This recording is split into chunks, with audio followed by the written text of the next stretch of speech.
इस कार्यक्रम के पुण्यार्चक हैं गुणायतन परिवार। गुणायतन परिवार द्वारा भोपाल में बड़ी सार्थक पहल की गई है, जिसमें बच्चों को संस्कार युक्त और गुणवत्तापूर्ण शिक्षा देने का मौका मिल रहा है। ये बच्चों की व्यवस्था की गई है, जिसमें 6वीं 7वीं के बच्चे इस साल लिए जाएंगे और 11वीं 12वीं और सीए फाउंडेशन के बच्चों को यहाँ रखा जाएगा। ये मेधावी छात्रों को प्रावीण्य के आधार पर उसे प्रविष्टि मिलेगी। पूरे देश भर से प्रविष्टियाँ आएगी। प्रत्येक कक्षा में मात्र 30-30 बच्चों का ही चयन होगा और चयनित बच्चे वे होंगे जो अपनी प्रतिभा के बल पर चुने जाएंगे और उनको एक प्रकार की स्कॉलरशिप दी जाएगी। ये छात्रवृत्ति के तहत पढ़ेंगे। गुणायतन के समाज कल्याण की दिशा में एक बहुत अच्छी पहल है और ये सार्थक पहल है। इसकी शुरुआत भोपाल से हो रही है। ये भोपाल वालों के लिए बहुत गौरव का विषय है। इसके लिए गुणायतन के साथ विद्यासागर इंस्टीट्यूट और सेज और एपीटी, इन तीनों को भी मैं बहुत बहुत आशीर्वाद देता हूँ।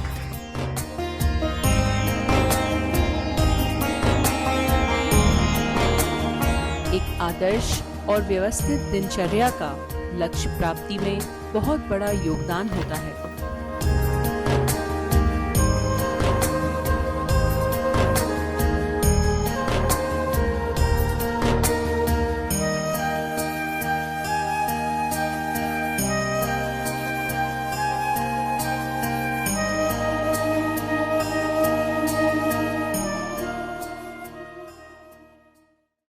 जब हम इस विराट संसार पर अपनी दृष्टि दौड़ाते हैं तो हमें यह विविध रंगों के एक माया जाल की तरह दिखता है।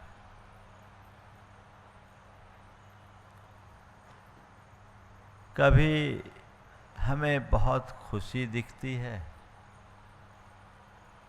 तो कभी खिन्नता दिखाई पड़ती है। कभी उत्सव की लहरें उत्पन्न होती दिखाई पड़ती है तो कभी उदासी का गहरा सागर सा दिखता है।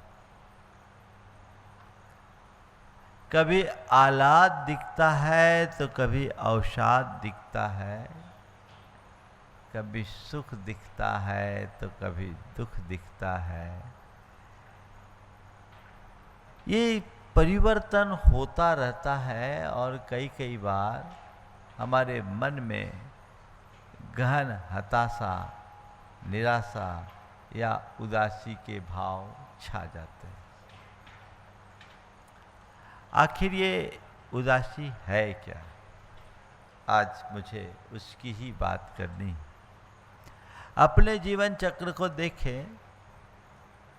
कई बार मन में बड़ा उल्लास रहता है, उमंग रहती है, उत्साह रहता है और कई बार ऐसा होता है मन बड़ा हताश, ठंडा और एकदम शांत सा पड़ जाता है। हृदय में गहरी उदासी सी छा जाती है। ये क्या है? उदासी एक भाव है जो कई बार किसी प्रिय व्यक्ति, वस्तु या स्थिति के खो जाने पर आती है। किसी प्रिय व्यक्ति का बिछोह हो जाए, मन उदास होता है। कोई प्रिय वस्तु खो जाए, मन उदास हो जाता है। कभी कोई अच्छी स्थिति हाथ से निकल जाए, अच्छा अवसर चूक जाए, मन उदास हो जाता है। होता है। कई बार ऐसा होता है कि हमारे मन में कोई अपेक्षाएं होती है। ये अपेक्षा हम बहुत तरह की अपने साथ जोड़ लेते हैं। लोगों के साथ, परिस्थितियों के साथ, परिजनों के साथ और कभी कभी खुद के साथ भी हम ढेर प्रकार की अपेक्षाएं पाल लेते हैं। और जब ये अपेक्षाएं टूट जाती है तो मन उदास हो जाता होता है। आप आए बड़े उल्लास के साथ अपेक्षा लेकर, आज रविवार है और मुझे मांगलिक क्रिया करने में अपनी सहभागिता देनी है। आते आते विलंब हो गया, खेल खत्म हो गया, आप यहाँ आए और उदास हो गए, अरे मौका चूक गया। ये उदासी उनको आई जिनके मन में अपेक्षा थी। जिनके हृदय में कोई अपेक्षा नहीं, उनके मन में कोई उदासी नहीं। अपेक्षा रखने से जितना उत्साह आता है, अपेक्षा के टूट जाने पर उससे कई गुनी उदासी छाती है, जो हमें अंदर से दुखी बनाती है, खिन्न बनाती है, हमारी ऊर्जा को शिथिल कर देती है, हमारे चित्त को व्यग्र और बेचैन बना देती है। हर किसी के अनुभव में ये बात आती है। जब हमारी कोई नहीं सुनता, कई बार ऐसा होता है ना, हम क्या करें, हमारी कोई सुन ही नहीं रहा है, हम कोशिश सब कर रहे हैं लेकिन रिजल्ट नहीं निकाल पा रहे। कोई सुने तब तो होता है, चाहे घर परिवार में हो, चाहे आपके प्रतिष्ठानों में हो, चाहे आपके संपर्कियों के बीच हो, या आपके सहकर्मियों के साथ की बात हो, या किसी सामाजिक संस्थान की बात हो। जब कोई नहीं सुने तो एक बार को, अरे भैया अब हमारे लिए तो कुछ बचा ही नहीं, मन उदास हो जाएगा, अंदर उदासी खा जाती, कोई सुनता ही नहीं, अब मैं क्या करूं।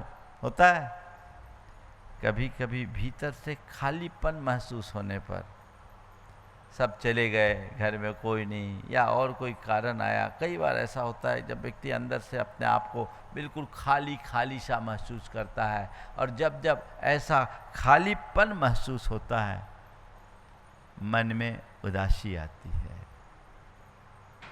और उदासी का सबसे मूल कारण अपने आत्मा के स्वरूप को भूल जाना, आत्म विस्मृति को भूल जाना।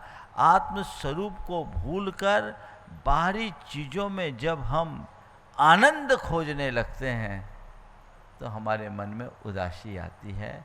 आत्मा के असली आनंद को पहचाने तो बाहर की चीज़ों की तरफ हमारे मन में कोई उत्साह ही नहीं होगा, और जब ऐसी स्थिति ही निर्मित नहीं होगी तो उदासी कैसे होगी। लेकिन असली को भूलकर जब हम कृत्रिम और भ्रमजन माया जाल में उलझते हैं, वहाँ प्राप्त विफलता हमें उदास बना देती है। उसके कारण हमारे हृदय में गहरी उदासी की भावना छा जाती है। ये उदासी के लक्षण हैं। इन स्थितियों में हमारे मन में उदासी की भावनाएं आते रहती है। कई बार ऐसा हर व्यक्ति के जीवन में घटता है। एक सेठ किसी संत के पास पहुंचा, उसने कहा, गुरुदेव मेरे पास सब कुछ है, अच्छा घर, परिवार, व्यापार, कारोबार, प्रतिष्ठा, लेकिन उसके बावजूद मेरे मन में कुछ कुछ खालीपन सा लगता है। अंदर से मैं टूटा टूटा सा महसूस करता हूँ। मेरा मन बड़ा उदास, खिन्न और दुखी रहता है। आप कोई उपाय बताने की कृपा करें। सब कुछ है फिर भी खालीपन है, मन उदास है, कोई उपाय बताए। सेठ की प्रार्थना सुन संत मुस्कुराए और उन्होंने कहा, एक काम कर। सामने एक पात्र था, उसमें पानी डाला और चुटकी भर नमक डाला, बोले इसको पियो। नमक के पानी को पीने के बाद वो मुंह बनाता हुआ उन्हें पूछा कि भाई पानी कैसा लगा। उसने मुंह बनाते हुए कहा, ये तो बड़ा खारा, ये तो बड़ा खारा है। संत की कुटिया के पास एक झील थी, बोले एक काम कर, यही नमक उस झील में डाल। यही नमक उस झील में डाल। उसने चुटकी भर नमक झील में डाला और फिर कहा, अब पानी पी के बता। पानी पिया, पूछा बता अब पानी का स्वाद कैसा? बोले गुरुदेव पानी तो बड़ा मीठा है। अब पानी का स्वाद कैसा? कहा गुरुदेव पानी तो बड़ा मीठा है। संत ने उसे संबोधते हुए कहा, पता है वही नमक तेरे पात्र में था तो पानी खारा हो गया, और वही नमक जब झील में गया तो पानी मीठा हो गया। मैं तुझसे केवल इतना ही कहता हूँ, उदासी तो हमारे जीवन का हिस्सा है। उदासी तो हमारे जीवन का हिस्सा है। दुख, प्रतिकूलता, विपरीत संयोग हर मनुष्य के जीवन में आते ही हैं। तो अपने दुख और उदासी से मत घबरा, अपने चेतना को झील बना ले, तेरे जीवन में भी मिठास आ जाएगी, तेरे अंदर की उदासी हमेशा हमेशा को दूर हो जाएगी।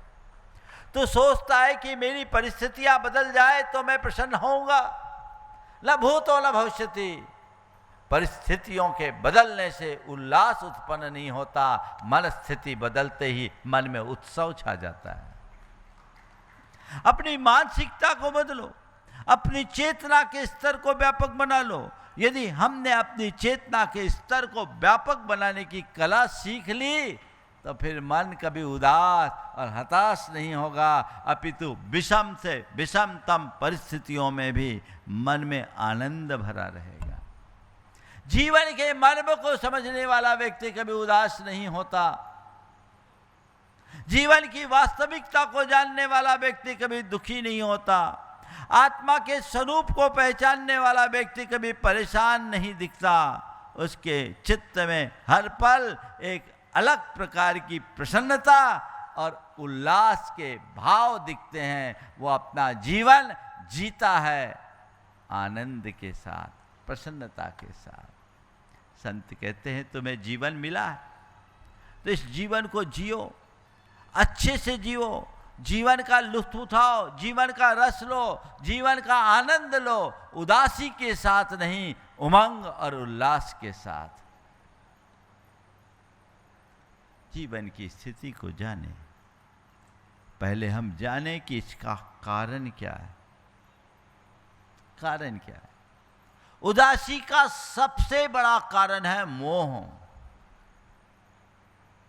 किसी वस्तु, व्यक्ति या परिस्थिति के साथ मन में होने वाला अत्यधिक लगाव, ये हमारे अंदर का मोह ही तो है। वो आसक्ति, ये अंदर का मोह है। चीजें हमारे साथ रहती तब तक जुड़ाव रहता है, और जब चीजें हमारे हाथ से बिखरती है मन दुखी हो जाता है। जबकि जीवन की वास्तविकता क्या है? तुम जिससे मोह कर रहे हो, तुम जिसके पीछे पागल हो, क्या उस पर तुम्हारा नियंत्रण है? उस पर तुम्हारा नियंत्रण है? किस पर तुम्हारा नियंत्रण है? तुम्हारी एक सांस पर तुम्हारा नियंत्रण नहीं है। सब कुछ क्षणभंगुर है। लेकिन जब मनुष्य नश्वर को शाश्वत मानने का भ्रम पाल लेता है, उनके साथ अपनी वैसी अवधारणा जोड़ लेता है, उसके साथ वैसा लगाव बना लेता है, चीजें हाथ से छिटकती है, मन दुखी और खिन्न होने लगता है, वहीं उदासी छा जाती है। जितना प्रगाढ़ मोह होगा वो व्यक्ति उतना उदास होगा। मोह मनुष्य को प्रसन्न नहीं रहने देता। एक पल के लिए प्रसन्नता आती है लेकिन अगले पल वह उसे दुखी बनाता है, क्योंकि मोह हमारे दुखों का मूल है। वस्तु के स्वरूप को पहचानो, चीजों के साथ रखो, चीजों के साथ रहो, पर ये मान के चलो ये मेरे साथ है, मेरी नहीं। जब तक है तब तक मैं उनका उपयोग करूं, है तो हर्ष नहीं और जाए तो दुख नहीं। यही तो जीवन का मूल मंत्र है। एक मोही मनुष्य में और एक ज्ञानी व्यक्ति में, ज्ञानी साधक में यही मौलिक अंतर होता है। ज्ञानी व्यक्ति चीज़ों को ये मान करके अपनाता है कि ये चीज़ें मेरे पास हैं, मेरी नहीं, और अज्ञानी व्यक्ति चीज़ों को मेरी मानता है, मेरे पास नहीं। जो मेरी बना लेगा उनके साथ एकत्व का भाव आता है और यही अंदर से रुलाता है। मेरे पास है, महज संयोग है, आज है तब तक उपयोग करो, चले जाए तो यही संयोग है। मन में किसी प्रकार का हर्ष विषाद नहीं। राजा अपने मंत्री से किसी बात को लेकर के क्षुब्ध हो गया और उसने उसे सूली पर चढ़ाने का फरमान जारी कर दिया। जब यह फरमान जारी हुआ, उस दिन मंत्री का जन्मदिन था और वह अपने शुभचिंतकों और प्रशंसकों के साथ उत्सव मना रहा था, नाच गान चल रहा था। अचानक ये समाचार पहुंचा, सन्नाटा पसर गया, सबके अंदर स्तब्धता छा गई, मातम सा छा गया। ये क्या, हमारे प्राण प्यारे मंत्री को सूली पर चढ़ाने की सजा। लेकिन मंत्री बिल्कुल सहज बना रहा। उसने कहा चालू करो नाच गान। लोगों ने कहा हमारे तो पांव किलित हो गए, अब हम नाच गान कैसे करें। बोले बिल्कुल नहीं, बिल्कुल नहीं, नाच गान शुरू करो। राजा ने फरमान दिया, मुझे स्वीकार है, जब फांसी पर चढ़ना है तो चढ़ूंगा, लेकिन अभी तो जीने के क्षण हैं। मैं नाचते नाचते सूली पर चढ़ना चाहूँगा, क्योंकि सूली पर यह तन चढ़ेगा, मेरी आत्मा का कोई नहीं चढ़ा सकता। इस शरीर का अंत यदि सूली से होना, मैं उसके लिए राजी हूँ। मैं अजर अमर अविनाशी हूँ, मेरा कुछ हो ही नहीं सकता। मैं नाचते नाचते सूली पर चढ़ना चाहूँगा। राजा ने अपने गुप्तचरों से पता लगाया कि क्या प्रतिक्रिया है, पता करो। लोगों ने कहा महाराज वहाँ तो उत्सव का आलम है, वहाँ का तो वातावरण ही अलग है, वहाँ लग ही नहीं रहा है कि किसी को सूली पर चढ़ाना है। वहाँ तो ऐसा लग रहा है जैसे कोई पुत्र की उत्पत्ति हुई है, वह भी लंबी प्रतीक्षा के बाद। राजा ने अपना फरमान वापस लेते हुए कहा, अब इसे कोई सजा नहीं, क्योंकि जो जीना जानता है उसे कोई मार नहीं सकता। यदि तुम्हारे ऊपर मोह हावी रहेगा तो तुम दुखी रहोगे, उदास बने रहोगे, और ज्ञान जगेगा तो मन में उल्लास रहेगा। उस ज्ञान को धारो। एक बात अपने मन मस्तिष्क में अच्छे से अंकित कर लो, अपने अपने शुभाशुभ कर्म के संयोगों को हमें भोगना ही पड़ेगा। अब मैं हंस करके भोगूं तो और रो करके भोगूं तो, मेरे किए कर्म हैं, मुझे भोगना ही है। ये एक निमित्त है, मेरे साथ यही संयोग है, स्वीकार है। पर ये संयोग तन के साथ है, बाहर की परिणतियों के साथ है। मेरी आत्मा शुद्ध और शाश्वत है, उसमें कोई फेर बदल नहीं होने वाला। इस सत्य का जो श्रद्धा नहीं होता है, उसके जीवन में कतई भटकाव नहीं होता। उसे पहचानो। दूसरा कारण है अभिमान। मनुष्य अपने मन में अभिमान पालता है और अपना एक कृत्रिम आवरण जोड़ता है और सोचता है उसकी पुष्टि हो जाए तो हर्ष होता है, और जैसे उसके अभिमान को चोट लगता है मन उदास हो जाता है। क्षोभ और उदासी दोनों अभिमान की परिणति होती है। अभिमानी व्यक्ति यदि शक्तिशाली होता है तो अपने अंदर के भाव को क्षोभ में प्रकट करता है, और यदि कमजोर पड़ता है तो हाथ धर करके बैठ जाता है, उदास हो जाता है, गर्दन लटका के रह जाता है। अब क्या करे। और कहावत है अभिमानी का सिर नीचा। मान पाने की चाह में जब अपमान मिलता है तो मनुष्य अंदर से टूटता है, उदास होता है, और कभी कभी तो घोर अवसाद की स्थिति में भी चला जाता है। डिप्रेशन इसका ही एक परिणाम है। तो दूसरा कारण है अभिमान। तीसरा है अपेक्षा। जब हम बहुत सारी अपेक्षाएं अपने मन में पाल लें तो वो अपेक्षाओं की पूर्ति नहीं होती। सोच तो हमने बहुत सारी चीजें ली, अब हुआ कुछ नहीं, सोचा कुछ था, हुआ कुछ। तो फिर क्या होता है, हार जाते हैं, अरे क्या करें, बड़े उदास हो गए, उदासी छा गई। संत कहते हैं अपेक्षाएं रखो, लेकिन अपेक्षाओं की बाढ़ मत बनने दो, उतनी अपेक्षा रखो। तटस्थ अपेक्षा होनी चाहिए। मेरे मन में जो अपेक्षा है मैं उनकी पूर्ति करने का प्रयत्न करूं, पूरी हो जाए तो ठीक, और ना हो तो ठीक की स्थिति आनी चाहिए। और ये बात उस मनुष्य के हृदय में बड़े आनंद से आ सकती है जो ये जानता है कर्मण्येव अधिकारस्ते मां फलेषु कदाचन। मेरा कर्म पे ही अधिकार है, फलों में नहीं। मैं अच्छा करूं ये मेरे हाथ में है, पर उसका परिणाम अच्छा हो ये मेरे भाग्य में है। इतनी सी समझ जगा लो। मैं कुछ अच्छा करूं ये मेरा पुरुषार्थ है, और उसका परिणाम अच्छा मिले ये मेरा भाग्य है। मैंने ढेर सारी अपेक्षाएं रख ली, ऐसा हो ऐसा हो ऐसा हो। कोई बात नहीं, अपेक्षाएं रखो, उसके लिए प्रयत्न भी करो, लेकिन प्रयत्न करने के उपरांत भी परिणाम अगर अनुकूल ना हो, परेशान मत हो। तत्व ज्ञान के साथ जियोगे तो कभी परेशान नहीं रहोगे। परेशानी में भी प्रसन्नता का भाव रहेगा।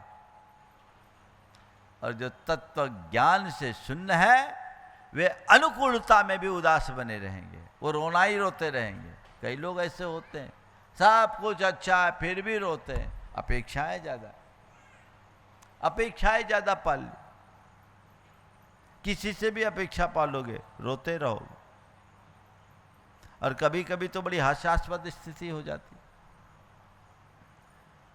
पति दफ्तर से घर आया, धर्मपत्नी ने आते ही कह दिया बहुत हो गया, मुझसे बर्दाश्त नहीं होता, अब आप कुछ करो।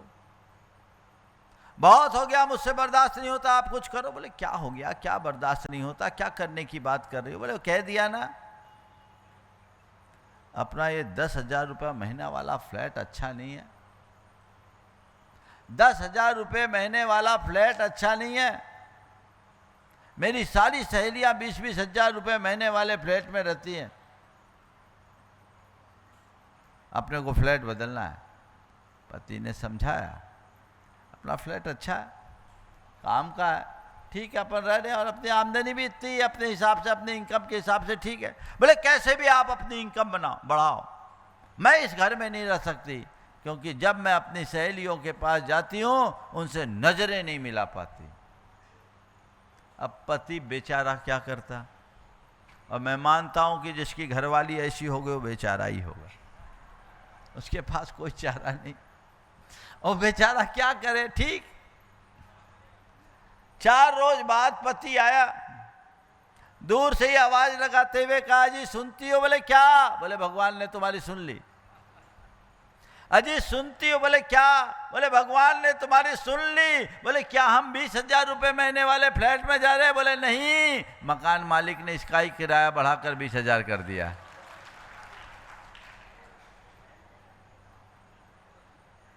कुछ ऐसे ही कहानी होती है जो अंदर से हमें दुखी करती है, तोड़ती है। ये उदासी का एक उदाहरण है।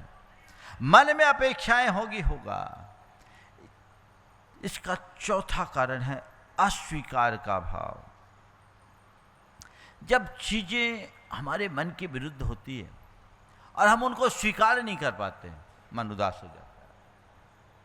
संत कहते हैं स्वीकार भाव जगाओगे तो उल्लास बना रहेगा, और अस्वीकार के भाव में जियोगे तो उदास बन जाओगे। हो गया, ठीक है, जो हुआ सो ठीक, एक्सेप्ट करो। बाकी बातों को इग्नोर करने की कला अपने अंदर विकसित करो।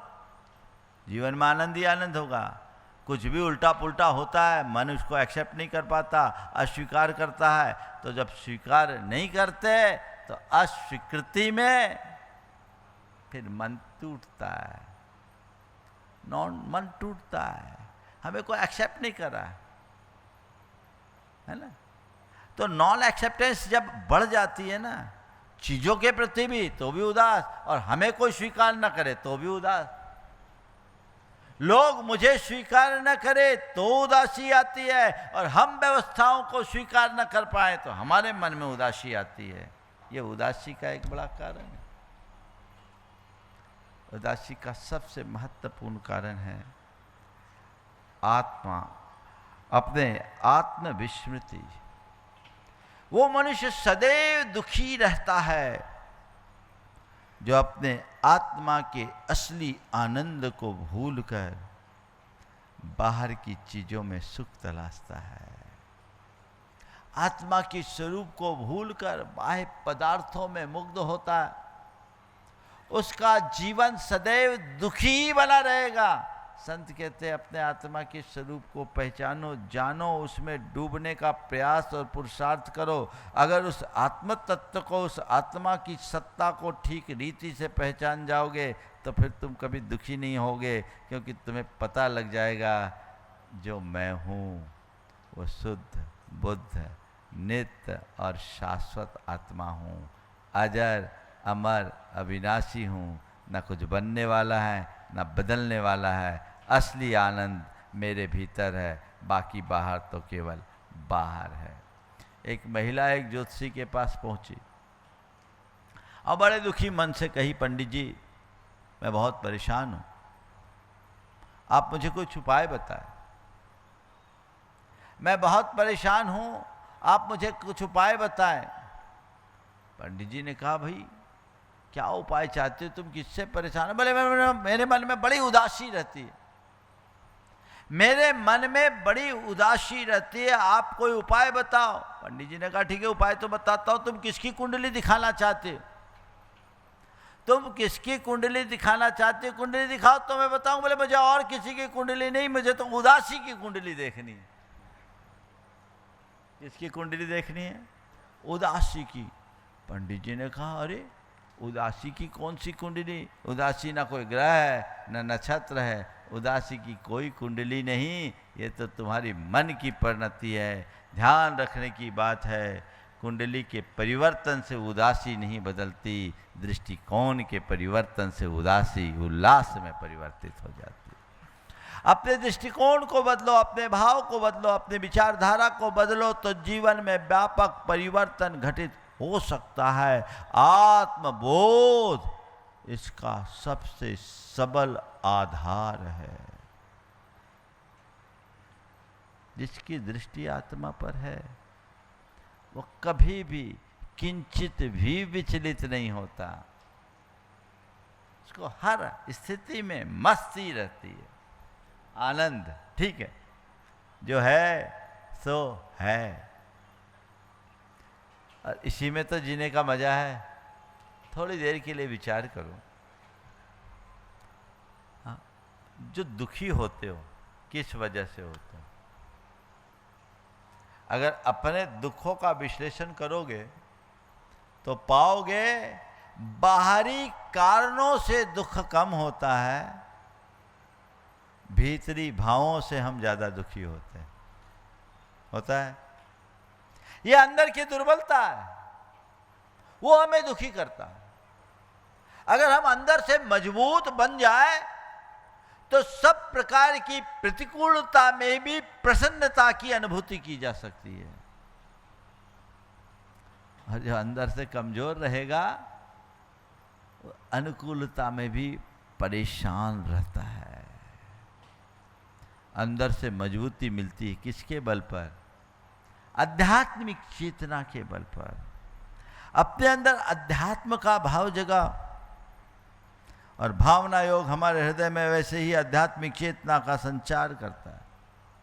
अंदर से अपने आप को मजबूत बनाना है तो भावना योग को समझो, उसके सिद्धांतों को समझो, आत्मसात करके आगे बढ़ो।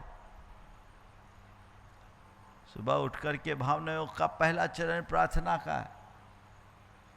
प्रार्थना में एक प्रार्थना करो जिसके मन में बात बात पर उदासी होती है, जो बहुत जल्दी हताश और निराश हो जाते हैं, उनके लिए मैं कहना चाहूँगा,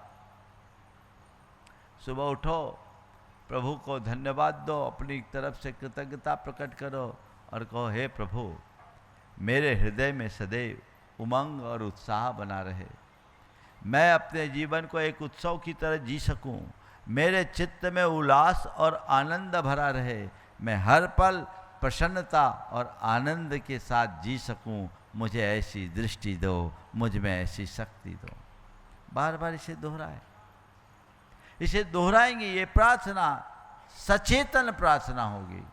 और जब ऐसा दोहराएं तो उस समय विजुअलाइज करें अपनी सबसे प्रसन्न छवि को, अपने मन में वो प्रसन्नता भरे और ये बनाए कि आज मुझे पूरी तरह प्रसन्न रहना है, आज मुझे आनंद से भर करके जीना है, आज मुझे उल्लास पूर्वक जीना है, उदासी से मुक्त होना है, मन में प्रसन्नता रहेगी। दूसरा चरण है प्रतिक्रमण का। शाम को सोने से पहले देखो कि आज मैं कब कब उदास हुआ, किन किन कारणों से उदास हुआ।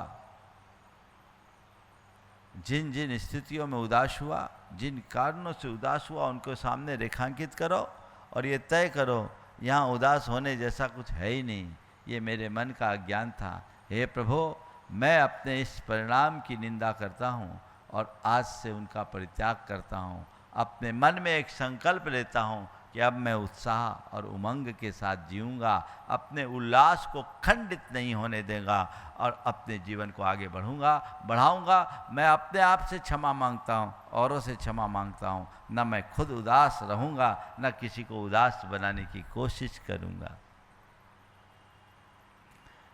और फिर मन ही मन ऐसा दृढ़ संकल्प ले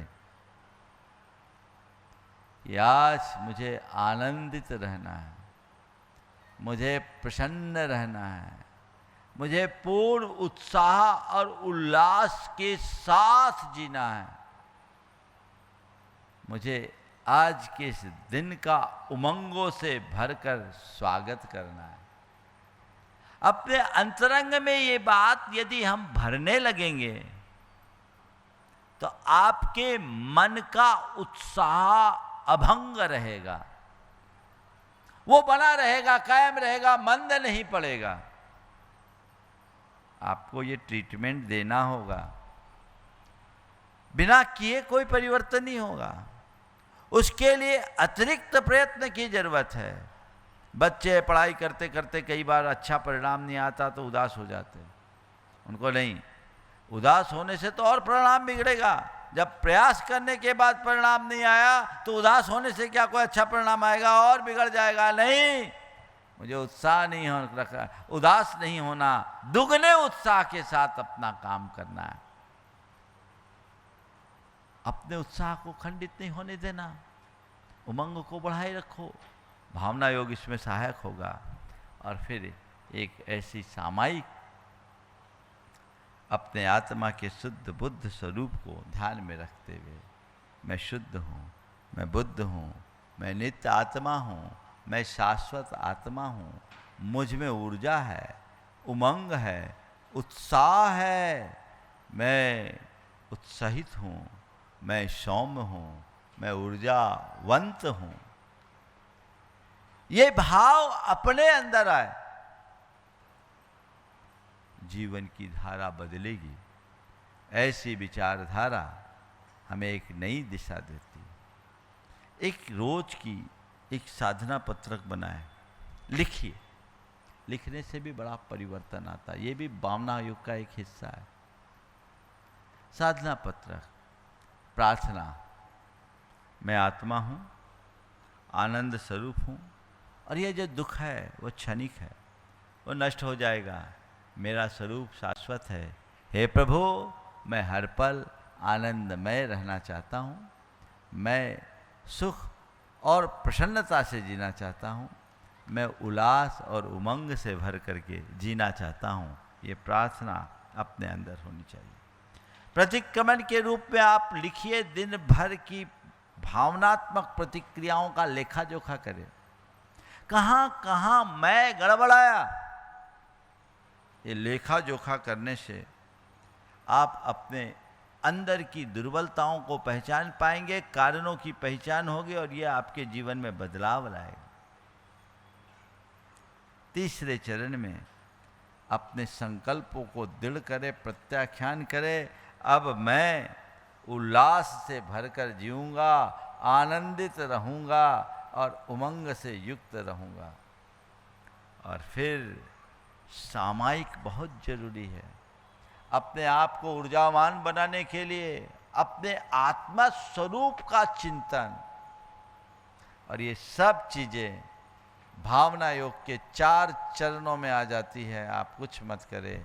हे प्रभु, मुझे ऐसी दृष्टि दो कि मैं सहज, शांत, संयत और सकारात्मक जीवन जी सकूं। ये प्रार्थना इसमें सब आ गई। मैं सहज रहूं, मैं शांत रहूं, मैं संयत रहूं, मैं सकारात्मक रहूं। इन चार में सब आ गया कि नहीं आया? कोई भी ऐसी दुर्बलता नहीं है जो इन चार से बाहर न की जा सके।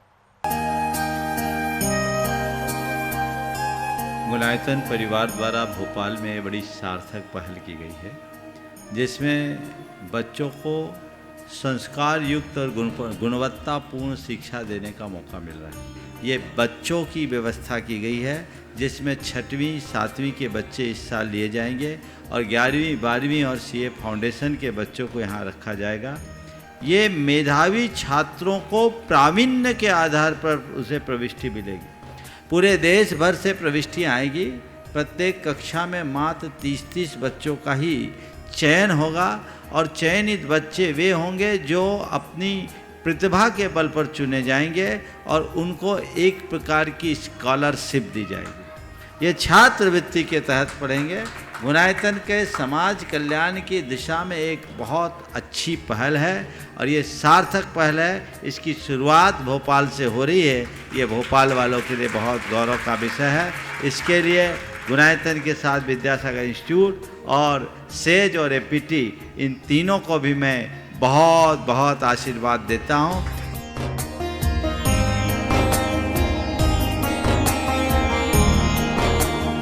एक आदर्श और व्यवस्थित दिनचर्या का लक्ष्य प्राप्ति में बहुत बड़ा योगदान होता है।